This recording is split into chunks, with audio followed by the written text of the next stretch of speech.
Dénigrement réseau social. Depuis plus de 3 ans, je me retiens d'écrire sur le sujet et ce que je percevais sur l'humiliation et le dénigrement, conduisant à la diffamation, pensant que ce ne serait que rajouter de l'huile sur le feu. Mais les événements de ces derniers mois ont fait que assez, c'est assez. Alors oui, nous sommes tous un peu menteurs et manipulateurs.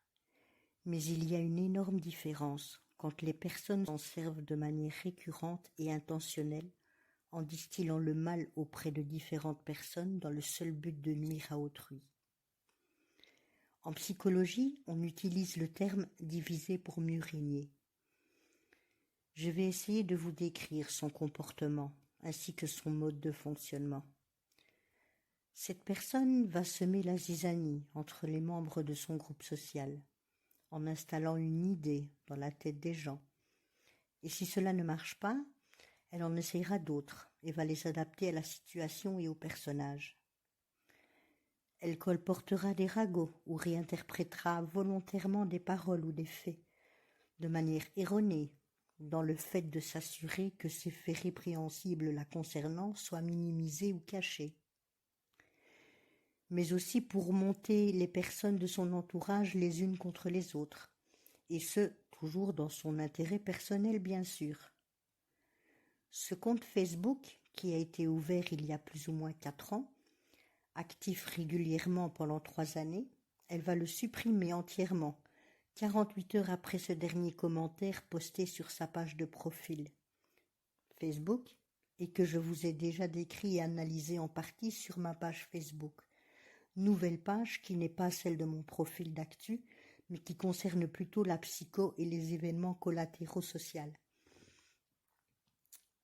Suite au lien relationnel avec cette personne, je pense qu'il est normal que j'essaye aussi de vous expliquer et décrire la pertinence et l'intérêt de mon analyse sur cette situation problématique. Si je veux essayer de vous démontrer la réalité factuelle de sa malveillance et celle de ses propos, mais aussi les publications de citations postées pendant ces 3 dernières années, je pense qu'il est important aussi de pouvoir vous apporter la crédibilité des miens. Cela par la définition et le sens de mes paroles, pour qu'ainsi vous puissiez mesurer la véracité de leurs fondements, mais aussi leur cohérence. Dénigrement réseau social. Depuis plus de 3 ans, je me retiens d'écrire sur le sujet et ce que je percevais sur l'humiliation et le dénigrement.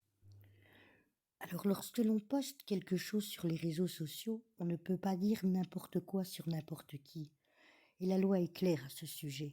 La liberté d'expression a aussi ses limites. Le motif valable s'analyse par rapport à la notion de l'intérêt public et celle de l'expectative du droit à la vie privée. Ces deux notions varient selon l'époque, le lieu et tout autre tas d'autres raisons. En matière d'intérêt public, il faut retenir que l'information diffusée doit être d'utilité sociale et ne pas servir simplement de potinage inutile. Ces dommages seront appréciés aussi par rapport à l'effet que ceci aurait eu sur la personne et ce que l'on pourrait penser d'elle, mais aussi par le mal, la méchanceté du propos ou le ridicule, les insultes et entacher la réputation auquel la personne aurait été soumise à la suite de la dite diffamation. La diffamation commence dès lors qu'une personne fait une allégation ou une assertion qui porte préjudice à la réputation d'une autre personne. Et la liberté d'expression n'est pas non plus sans limite. En effet, la loi belge consacre le droit à l'honneur et à la réputation, qui est notamment protégé par les articles 443 du Code pénal. En outre, ces délits de diffamation constituent des infractions au droit et au respect de la vie privée, consacrés par l'article 22. Dans les conditions indiquées par la loi, l'infraction est dans le fait d'imputer de la méchanceté envers une personne et il importe peu qu'il s'agisse d'une personne physique ou morale, de porter atteinte à l'honneur de cette personne ou à l'exposer au mépris du public. Sur le plan pénal, aucune importance que les faits allégués soient vrais ou pas. L'article 444 du Code pénal prévoit une peine d'emprisonnement pour les personnes rendues coupables et d'une amende qui sera multipliée par le décime. Une citation au civil sur base des articles 4.104 du Code du droit cumulé à l'article 1382 si le dénigrement est une infraction qui provient d'un internaute lambda. En conclusion, et compte tenu de l'influence grandissante d'Internet et des réseaux sociaux,